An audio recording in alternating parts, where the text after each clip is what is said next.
तो सभी साथी जुड़ जाएं अभी क्लास से। एक बार फिर से सभी का स्वागत है और सभी का मोस्ट वेलकम।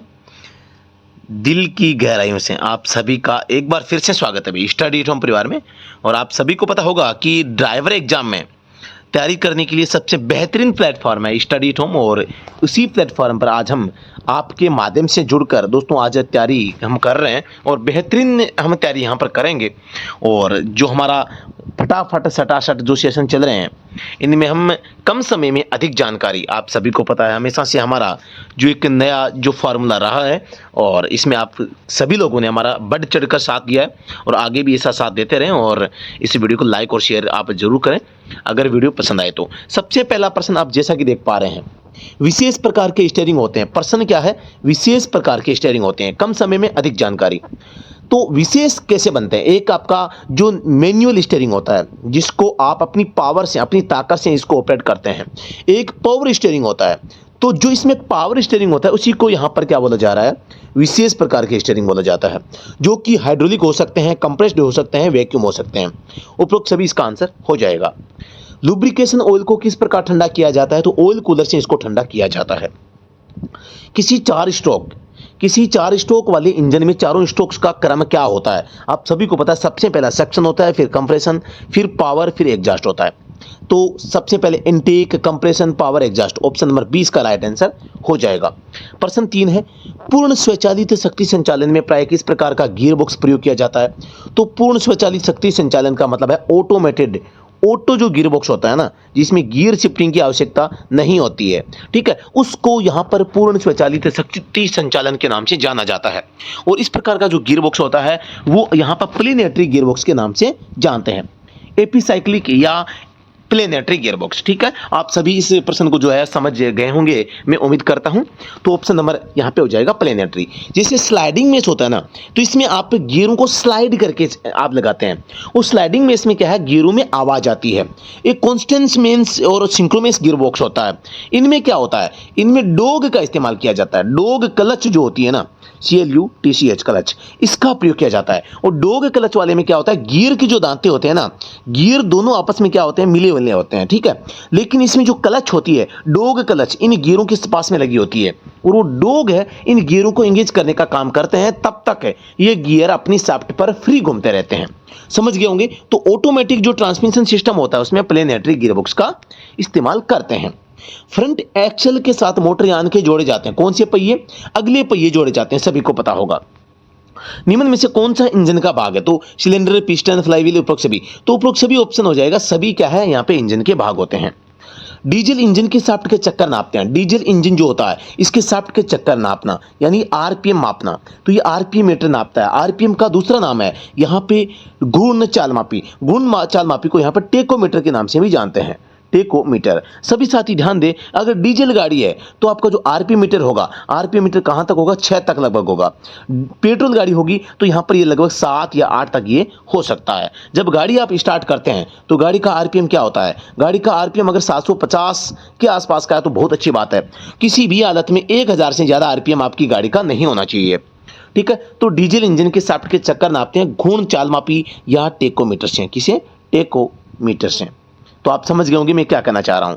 हाइड्रोलिक सिस्टम निम्न में से किस सिद्धांत पर काम करता है? तो पास्कल के सिद्धांत पर काम करता है। किसके सिद्धांत पर काम करता है? पास्कल का सिद्धांत पर काम करता है। द्रव्य का एक समान दबाव अथवा पास्कल का नियम। प्रश्न 9 है, निम्न में से कौन सा कथन सही है? वाहन को स्टार्ट करने के लिए उच्च टॉर्क की आवश्यकता है। उच्च गति के लिए उच्च टॉर्क की आवश्यकता है। गियरबॉक्स वाहन को निर्बाध रूप से चलने में मदद नहीं करता। उपरोक्त में से कोई नहीं। तो यहां पर राइट आंसर कौन सा हो जाएगा? राइट आंसर हो जाएगा उच्च गति की वाहन को स्टार्ट करने के लिए उच्च गति की आवश्यकता या उच्च टॉर्क की आवश्यकता होती है। ऑप्शन नंबर 1 सही हो जाएगा साथियों। अगला प्रश्न है, इंजन शाफ्ट को गियरबॉक्स से जोड़ने के लिए इनमें से किस मशीन मेंबर का इस्तेमाल किया जाता है? ये आपका इंजन है, ये आपका गियरबॉक्स है। बीच में क्या होता है? फ्लाईव्हील होता है। फ्लाईव्हील के साथ में क्लच होती है, तो क्लच असेंबली। ऑप्शन नंबर यहाँ पे बी हो जाएगा। प्रश्न संख्या 11, निम्न में से कौन सा कपलिंग का प्रकार है? तो फ्लेंज कपलिंग है, ये कपलिंग का एक प्रकार का प्रकार होता है। ऑप्शन नंबर 1 हो जाएगा। उत्सर्जन मापदंडों के संदर्भ में BS निम्न में से किसका संक्षिप्त रूप है? तो ये भारत स्टेज। ऑप्शन नंबर 1 इसका राइट आंसर हो जाएगा। यूरो की तर्ज पर यूरो की तर्ज पर सन 2000 में इसकी शुरुआत भारत में की गई। वर्तमान समय में BS6 जो है वो यहाँ पे करंट में रनिंग में है, जो कि 2020 में लागू हुआ था। और इसका संबंध जो है यहाँ पे प्रदूषण मानक से है। प्रदूषण का मानक है इसके द्वारा निर्धारित किया जाता है। प्रश्न संख्या 13 है, आपके सामने एक संकेत है, गोल आकृति में साइकिल दिखाई दे रही है। मतलब कि यहाँ पर क्या है, ये अनिवार्य साइकिल लेन के बारे में, सॉरी साइकिल जो अनिवार्य होती है, ये मतलब कि ये रास्ता साइकिल के लिए ही है। इसका राइट आंसर हो जाएगा ऑप्शन नंबर सी, मतलब कि ये जो रास्ता है साइकिल के लिए या साइकिल लेन के लिए यहाँ पर हो जाएगा। ठीक है, तो ऑप्शन नंबर इसका 3 हो जाएगा, साइकिल लेन या ये रास्ता साइकिल के लिए। ये प्रश्न संख्या यहाँ पे 14 है, बाएं आकार मार्ग को निम्न में से चिन्ह द्वारा दर्शाया जाता है। यहाँ पर देखो, आप यहाँ पर ध्यान से देखेंगे, पहला ऑप्शन वाई का है, दूसरा टी का है, तीसरा यहाँ पर ये है। तो यहाँ पर बाएं आकार मार्ग वैसे तो कोई भी नहीं है, लेकिन जो यहाँ पर ऑप्शन नंबर 3 है, आप देख पा रहे हैं वाई में ये भी बाएं आकार मार्ग भी आप इसको कह सकते हैं। ठीक है, तो यानी कि वाई तो बन रहा है लेकिन बाएं साइड में ये मार्ग मुड़ रहा है, तो आप कह सकते हैं। टी में क्या है, राइट और लेफ्ट दोनों साइड में है, तो वाई आकार मार्ग कौन सा होता है, ऑप्शन नंबर 3 यहाँ पर हो सकता है। 14 नंबर है, जिसमें आगे गए वापस आए वापस गए, तो मतलब वो रिवर्स बैंड है। रिवर्स बैंड इसको बोला जाता है, मतलब उल्टा घुमाओ। हिंदी में बात करता हूँ तो मैं उल्टा घुमाव होता है, किसमें, इसमें राइट साइड में है, तो मतलब कि दाहिनी ओर मोड़, बाएं उल्टा घुमाओ, दाहिने उल्टा घुमाओ। ऑप्शन नंबर 1 हो जाएगा राइट रिवर्स बैंड। प्रश्न संख्या 16 है, यहाँ पर आगे विद्यालय को दर्शाता है। छोटे छोटे नन्हे मुन्ने बच्चे हैं, हाथ में बैग है और टिफिन लेते हुए चुटिया बांध के, एक छोटी सी लड़की है, एक लड़का है शायद, और भाई और बहन दोनों मिलके स्कूल जा रहे हैं बड़ी मस्ती से। और शानदार यहाँ पर आप दृश्य देख पा रहे हैं, स्कूल की याद यहाँ पर आती है इस चित्र को देख के। तो आगे विद्यालय का ऑप्शन नंबर सी इसका जवाब हो जाएगा। आपको भी स्कूल की याद आ रही है, अगर आ रही है तो आप कमेंट सेक्शन में बता सकते हैं। एक यहाँ पर 2 पहिए हैं, इन दोनों को एक एक्सल जोड़ रही है, इसको एक एरो दिखाया जा रहा है, 4T लिखा हुआ, मतलब 4 टन भार है इस एक्सल के ऊपर है। तो ये क्या हो जाएगा, यहाँ पर धुरी भार सीमा या एक्सल लोड लिमिट हो जाएगा, जिसे हम 4 टन यहाँ पर कह सकते हैं। प्रश्न संख्या 18 है, 200 मीटर आगे सुरक्षित रेल। सुरक्षित का मतलब है, देखो एक में तो ट्रेन दिखाई दे रही है, एक में जाली दिखाई दे रही है। जाली जहां है वो सुरक्षित है, ट्रेन सीधी दिख रही है वह असुरक्षित है। तो यहाँ पर 200 मीटर का जो पूछा गया, तो यहाँ पर रेखा जो 1 है, एक जगह 2 है, तो यहाँ पर देखो इसमें 2 है, इसमें 2 है, ये 2 तो गलत ही हो जाएंगे। ठीक है, तो यहाँ पर सुरक्षित का पूछा तो ऑप्शन नंबर डी इसका राइट आंसर हो जाएगा। प्रश्न 19 है, एक रोड है, आगे से रेड की हुई है, तो सीधा सा मतलब है कि आगे रास्ता नहीं है, ऑप्शन नंबर सी हो जाएगा। प्रश्न 20 है, जो निम्न सड़क चिन्हों को प्रकार कौन सा है, जो गोल आकृति में संकेत दिए गए हैं वो कौन से संकेत है, ये पूछा गया है। तो ये निर्देशात्मक संकेत है या आदेशात्मक संकेत है, इनको कहा जा सकता है। कौन सा चिन्ह दर्शाता है कि वाहन रोकना व खड़े करना मना है। दोनों चीजें हैं, गोल आकृति में हो, एक रेखा हो तो नो पार्किंग, 2 रेखा हो तो यहाँ पर no parking no standing. Option number 20 का राइट आंसर हो जाएगा। प्रश्न संख्या आपके सामने 22 है, एक गोल आकृति है, सॉरी त्रिभुज है, जिसमें गोल चक्कर का संकेत दिया गया है, चक्करवत मार्ग इसको कहा जाता है। ऑप्शन नंबर सी इसका राइट आंसर हो जाएगा। प्रश्न संख्या 23 है, दाहिना हेयरपिन घुमाव को दर्शाने वाला चिन्ह निम्न में से कौन सा है। दाहिना हेयरपिन घुमाव, देखो इसमें एक तो होता है रिवर्स बैंड, जैसे आगे गया वापस आया वापस गया, एक होता है ये केवल, तो ये आपके कर्व मोड होता है, एक आगे जाके पूरा मुड़ जाता है ऐसे, तो ये होता है हेयरपिन बैंड। तो यहाँ पे दाहिना मतलब कि राइट साइड में, तो ऑप्शन नंबर डी इसका राइट आंसर हो जाएगा, राइट हेयरपिन बैंड। प्रश्न संख्या 24, भोज का स्थान, भोजन करने का जो स्थान है उसके बारे में। ये देखो चम्मच जहाँ दिख रही है, देखो होटल में चम्मच होती है ना, चम्मच दिखाई दे तो इसका मतलब है वहाँ पर भोजन का स्थान है। ठीक है, तो यहाँ पर केवल देखो आप क्या देख पा रहे हैं, यहाँ पर हल्का जलपान है, ये यहाँ पे 4 पाई मतलब विश्राम स्थल है, ये आपके यहाँ पर है नौका। ठीक है, तो ऑप्शन नंबर कौन सा हो जाएगा, ऑप्शन नंबर 1 हो जाएगा राइट आंसर। प्रश्न 25 है, यहाँ पे बैरियर दिया गया है, मतलब कि आगे रुकावट है, आगे बाधा है या जो भी है, स्पीड ब्रेकर या आगे गति ब्रेकर तो होगा नहीं, तो यहाँ पर आपको क्या करना है, आगे रुकावट है, मतलब आगे क्या है जो है बाधा है। यहाँ पर कौन सा चिन्ह दर्शाता है, दोनों ओर पार्किंग कर सकते हैं, दोनों ओर पार्किंग, तो एरो का निशान जहाँ पर दोनों ओर जा रहा है तो वो पार्किंग दोनों ओर हो जाएगी। ऑप्शन नंबर सी इसका राइट आंसर हो जाएगा। प्रश्न संख्या 27 है, यहाँ पर आप एक संकेत देख रहे हैं और ये इसमें क्या है, 2 बार उभा आ रहा है लगातार, तो ये क्या संकेत कर रहा है, तो ये उबड़ खाबड़ मार्ग को संकेत करता है। हम्प रोड या वाइब्रेशन रोड इसको आप कह सकते हैं, वाइब्रेशन नहीं कह सकते आप, इसको रफ रोड कह सकते हैं, रफ रोड। ठीक है, उबड़ खाबड़ मार्ग। तो प्रश्न संख्या 27 का ए हो जाएगा। प्रश्न 28 है, बैलगाड़ी है, बैलगाड़ी को काटा गया, मतलब बैलगाड़ी चलाना क्या है, निषेध है यहाँ पे, तो बैलगाड़ियों का प्रवेश प्रतिबंधित है, ऑप्शन नंबर बी हो जाएगा।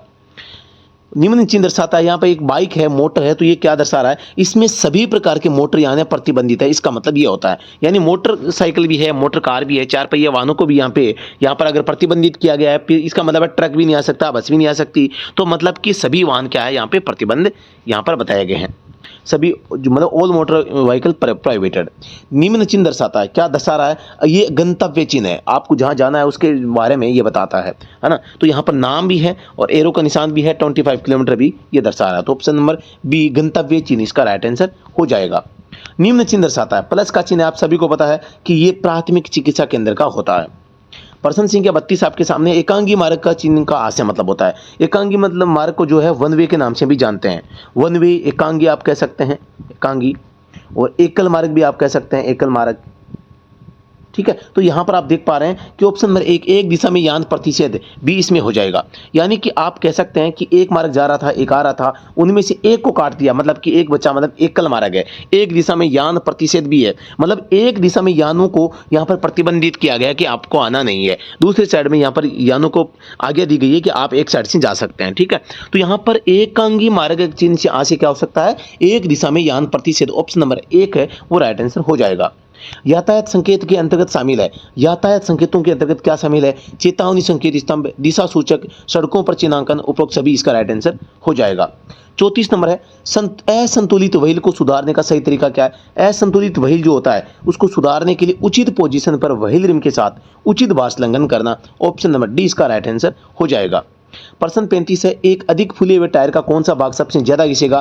तो आप सभी को पता है एक अधिक फूले हुए टायर का कौन सा भाग सबसे ज्यादा घिसता है। अधिक का नाम आए ना, देखो अधिक आ जाए तो मतलब कि केंद्र आपको याद रखना है, अधिक का केंद्र, और हवा अगर कम है तो किनारे घिसेंगे। ठीक है, तो ये दो चीजें आपको यहाँ पर नोट करनी है। तो यहाँ पर क्या हो जाएगा, एक अधिक फुला हुआ टायर है तो अधिक फुला हुआ केंद्र के नजदीक से घिसेगा। Option number A right answer हो जाएगा। साइन बोर्ड पर डाइवर्जन अहेड 1 किलोमीटर, डाइवर्जन मतलब कि यहाँ पे विभाजित जो रास्ता है वो 1 किलोमीटर के बाद में है ना। तो मतलब परिवर्तित जो रास्ता है 1 किलोमीटर के बाद में है, तो ये ऑप्शन नंबर बी इसका राइट आंसर हो जाएगा। प्रश्न 37 है, क्रॉस रोड लिखे होने का क्या आशय है। मतलब क्रॉस रोड लिखा हुआ है तो मतलब है वाहन को धीरे करना है, सावधानी से आगे बढ़ना है, और क्रॉस रोड यहाँ पे है तो मतलब चौराया है, तो चौराहे पर आपको क्या करना है, धीरे और सावधानी से बढ़ना है। डू नॉट एंटर वेन फ्लोडेड, यानी कि जब पानी हो तो आपको आगे नहीं बढ़ना चाहिए, मतलब जब बाढ़ हो तो प्रवेश ना करें। ऑप्शन नंबर बी इसका राइट आंसर हो जाएगा। यह है अवॉइड ड्रिंकिंग व्हाइल ड्राइविंग। आप सभी को पता है कि बोतल चूस के गाड़ी चलाना, बोतल चूस के अगर गाड़ी चलाते हैं तो आपके ऊपर जुर्माना लगाया जा सकता है, और धारा 185 आपके ऊपर लागू होती है। लगभग 10,000, लगभग क्या पूरा ही है भाई, यहाँ पर 2,000 के नोट बंद हो चुके हैं, तो अब 10,000 में 20 नोट आपके आएंगे 500 के। और यहाँ पर बात करता हूँ दूसरी बार में 15,000 का जुर्माना है भाई। और कैद की बात करता हूं तो पहली बार में अगर आप दादागिरी करते हैं तो यहां पर पहली बार में आपको 6 माह का कैद भी हो सकता है, और दूसरी बार में 2 साल की कारावास या सजा आपको सुनाई जा सकती है। तो यहां पर ध्यान रखना है, अवॉइड ड्रिंकिंग व्हाइल ड्राइविंग, मतलब कि आपको क्या वाहन चलाते समय शराब पीने से बचना है। ऑप्शन डी हो जाएगा। साइन बोर्ड पर avoid cell phone while driving, गाड़ी चलाते समय सेल फोन यानी कि मोबाइल फोन से आपको दूर रहना चाहिए, वाहन चलाते समय मोबाइल फोन के प्रयोग से बचें। प्रश्न 41 है, डेंजर वर्क एड, मतलब कि आगे क्या है, डेंजर। यहां पर दोस्तों आपको यहां पर ध्यान देना, डेंजर को यहां पे अर्ध विराम रखना है। डेंजर वर्क एड मतलब कि खतरा, आगे काम चालू है, खतरा थोड़ा रुक के आगे काम चालू है, मतलब कि खतरा है, आपको आगे नहीं जाना है। तो मतलब कि ऑप्शन नंबर 2 हो जाएगा, खतरा आगे काम चालू है। ऑप्शन नंबर बी हो जाएगा। साइन बोर्ड पर wear seat belt while driving, wear यानी कि जब आप ड्राइविंग करते हैं तो सीट बेल्ट आपको पहनना चाहिए। तो ऑप्शन नंबर 3, वाहन चलाते समय सीट बेल्ट बांधें। सीट बेल्ट के संबंध में आप सभी को पता है धारा 128 उल्लेख करती है, और सीट बेल्ट नहीं लगाते हैं तो धारा 194 बी उल्लेख करती है, और 1,000 के जुर्माने का प्रावधान भी करती है। प्रश्न नंबर 43 है, सूचनात्मक चिन्हों के संबंध में निम्न में से सही है। सूचनात्मक चिन्ह, ये चिन्ह निर्देश स्वरूप नहीं होते हैं, सही पूछा है, तो ये निर्देश स्वरूप नहीं होते हैं, ये होते हैं निर्देश स्वरूप। राजमार्गों पर क्षेत्रीय भाषा में आवश्यकता अनुसार नहीं लिखे जा सकते, क्षेत्रीय भाषाओं में लिखे जा सकते हैं, ये भी गलत हो जाएगा। ठीक है, चिन्ह का आकार संदेश और अक्षरों के आकार पर निर्भर करता है, ये भी ठीक है। तो ऑप्शन नंबर सी इसका राइट आंसर हो जाएगा। दोनों गलत दिए हुए नहीं है जो है। ठीक है, अगले प्रश्न पे चलते हैं। ऑप्शन नंबर इसका सी हो जाएगा। प्रश्न संख्या 44 है, riding on clutch. Riding on clutch का मतलब है राइडिंग यानी सवारी, ऑन क्लच यानी क्लच के ऊपर सवारी करना। क्लच के ऊपर आप सवारी करते हैं तो इसे राइडिंग ऑन क्लच बोला जाता है। जब आप गाड़ी चलाते हैं तो आप अगर क्लच को दबा के रखते हैं ना तो यहाँ पर तो राइडिंग ऑन क्लच का मतलब होता है जब आप गाड़ी चलाते हैं तो गाड़ी चलाते समय पेडल के ऊपर आप मतलब पैर रख के गाड़ी चलाते हैं। जब गाड़ी चल रही होती है तो आप पैर से क्लच को आधा दबाए हुए रखते हैं, मतलब कि क्लच के ऊपर ज़्यादातर पैर रखना राइडिंग ऑन क्लच कहलाता है। तो यहाँ पर ऑप्शन नंबर बी, ड्राइवर की क्लच पेडल पर पैर रखकर वाहन चलाने की आदत जो होती है वो राइडिंग ऑन क्लच कहलाती है। इंजन के संदर्भ में एमपीएफआई का वृहद शब्द रूप होता है। एमपीएफआई क्या होता है? तो यहाँ पर एमपीएफआई मल्टी पॉइंट फ्यूल इंजेक्शन होता है। ऑप्शन नंबर सी इसका जवाब हो जाएगा। प्रश्न संख्या 46 है, निर्देशात्मक संकेत ट्रकों का प्रवेश प्रतिबंधित का सामान्य आकार व लघु आकार क्रमशः होता है। सामान्य आकार तो एक एवरेज स्कोर होता है, जो एवरेज साइज होती है, सॉरी, तो सामान्य तो हो जाएगा 60, और यहाँ पे लघु आकार, लघु यानी होता है छोटा, तो लघु हो जाएगा 40 और बड़ा हो जाएगा 90। ठीक है, ये तो हो गया सेंटीमीटर में। एमएम में बात करें तो तीनों के जीरो और लगा दो। ठीक है, तो ये हो जाएगा, ये लघु हो जाएगा, ये मीडियम हो जाएगा, ये बड़ा हो जाएगा। ठीक है, तो आप समझ पा रहे होंगे ऑप्शन नंबर सी इसका जवाब सही हो जाएगा। प्रश्न 47 है, साइन बोर्ड पर एग्जिट जयपुर 2 किलोमीटर लिखे होने का क्या आशय है? एग्जिट यानी अगर आपको एग्जिट होना है तो आपको मतलब कि क्या करना है, या आप देखो ये एक साइड लेफ्ट है एक साइड राइट है, तो इधर लेफ्ट है इधर राइट है, तो ये किधर एरो कर रहा है? ये आपके एग्जिट के लिए लेफ्ट में कर रहा है, तो एग्जिट के लिए लेफ्ट में करेंगे। तो यहाँ पर आप जिस मार्ग पर चल रहे हैं तो यहाँ पर कह रहे हैं कि एग्जिट होने के लिए, जयपुर के लिए एग्जिट होने के लिए 2 किलोमीटर आगे आपको बाहर निकलना है, मतलब कि जयपुर के लिए 2 किलोमीटर बाद बाएं से बाहर आपको निकलना पड़ेगा। ऑप्शन नंबर सी इसका जवाब राइट आंसर हो जाएगा। प्रश्न संख्या 48 है, नेक व्यक्ति किसे कहते हैं? नेक व्यक्ति को गुड सिमरटन के नाम से भी जानते हैं, गुड सिमरटन। ठीक है, आपने नाम इसका जो सुना होगा। और साथ ही मैं बताना चाहूंगा इसका उल्लेख जो मोटर व्हीकल एक्ट है इसमें धारा 134 ए में किया गया है। और नेक व्यक्ति वो व्यक्ति होता है जो किसी भी दुर्घटना में या किसी भी प्रकार से अगर कोई व्यक्ति घायल हो चुका है और जो मतलब कि अपने आप का सहयोग नहीं कर पा रहा है, या एक कोई पीड़ित व्यक्ति है, तो उस पीड़ित व्यक्ति को अस्पताल तक पहुंचाना या उसकी सहायता करना, वो भी कब? दुर्घटना के ठीक 1 घंटे बाद तक। तो वो उस समय में आप उस दुर्घटना से पीड़ित व्यक्ति की जान को अधिकतम रूप से प्रयास करते हुए आप उसकी जान को बचा सकते हैं। ठीक है, तो उसकी जान को बचाने का काफ़ी चांसेस रहते हैं। तो यही बात इसमें लिखी गई है कि वह व्यक्ति जो पीड़ित व्यक्ति को पुलिस स्टेशन तक पहुंचाता है गलत हो जाएगा, वह व्यक्ति जो पीड़ित व्यक्ति को अस्पताल तक पहुंचाता है वो भी गलत है, और सॉरी ये गलत कैसे है, ये सही हो जाएगा, अस्पताल तक पहुंचाता है। वह व्यक्ति जो दुर्घटना कारित करने वाले वाहन के चालक को पकड़ता है ये गलत है, कोई दिक्कत नहीं है, पकड़ सकते हो, लेकिन ये मतलब नेक व्यक्ति के काम में नहीं है। वह चालक जो मादक द्रव्य के असर में होने पर वाहन नहीं चलाता है, दारू पी के गाड़ी नहीं चलाता, ये तो अच्छाई थोड़ी है ना। तो अच्छाई तो तब होगी जब आप किसी घायल व्यक्ति को अस्पताल तक पहुंचाते हैं, उसका भला करते हैं, तो इस टाइप का आपका काम कर सकते हैं। नेक व्यक्ति को 5000 का जुर्माना, सॉरी जुर्माना क्या, 5000 का इनाम भी यहाँ पर मिलता है। तो यहाँ पर प्रश्न संख्या 49, पार्क करते समय आपको क्या करना चाहिए? पार्क करते समय सबसे ज़्यादा जरूरी है, आप जब गाड़ी को पार्क करते हैं तो आपको कुछ सावधानियां पार्क करते समय आपको रखनी होती है। वाहन को हैंड ब्रेक लगाकर रखना चाहिए। जब आप गाड़ी पार्क करते हैं ना, पार्क की हुई गाड़ी के हैंड ब्रेक लगाना अति आवश्यक होता है, सबसे ज़्यादा जरूरी है ना। तो ऑप्शन नंबर सी इसका जवाब हो जाएगा। प्रश्न संख्या यहाँ पे 50 है, मोटर यान चलाते समय हॉर्न के प्रयोग का प्रतिषेध करने वाले यातायात चिन्ह वाले क्षेत्र में हॉर्न बजाने का प्रथम अपराध यहाँ पर क्या होता है? तो हॉर्न से संबंधित अपराध है 1000 का होता है, धारा 194 एफ, इसके अकॉर्डिंग यहाँ पर 1000 का जुर्माना है भाई। ठीक है, यहाँ पर धारा 194 जो डी है, धारा 194 डी है, यहाँ पर हेलमेट के संबंध में 1000 का जुर्माना है। धारा 194 बी है आपके सीट बेल्ट से संबंधित, उसका भी आपके 1000 का जुर्माना होता है। ठीक है, और मोटरसाइकिल पर 2 से अधिक सवारियां बैठाते हैं तो भी 1000 का जुर्माना होता है। तो इन चीज़ों को थोड़ा सा ध्यान रखना है। और धारा 194 एफ हॉर्न से संबंधित है, इसमें भी 1000 का जुर्माने का प्रावधान किया गया है।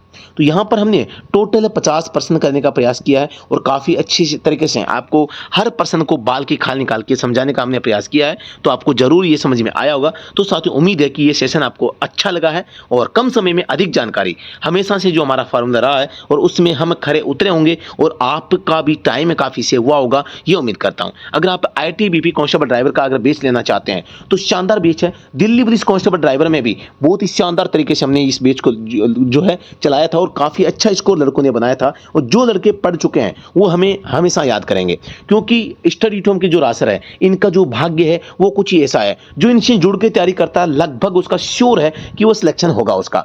तो यहाँ पर आपको केवल एक बार आपको अपने विश्वास है वो दिखाना है, और शानदार तैयारी करने के लिए स्टडी एट होम ऐप के पास आप इस ऐप को डाउनलोड करके रासर के साथ जुड़कर आप तैयारी करें, और आपको जरूर इसका बेनिफिट मिलेगा। तो साथियों, उम्मीद है कि आपको ये सेशन अच्छा लगा है और आप इसको ध्यान से देख के इसके नोट्स भी आप बनाते रहिएगा, कि जो चीज़ें आपको आती नहीं है उनको लिखता रहिएगा। तो साथियों, अभी के लिए इतना ही, वैसे मिलते हैं नेक्स्ट वीडियो में, तब तक के लिए धन्यवाद। जय हिंद, वंदे मातरम।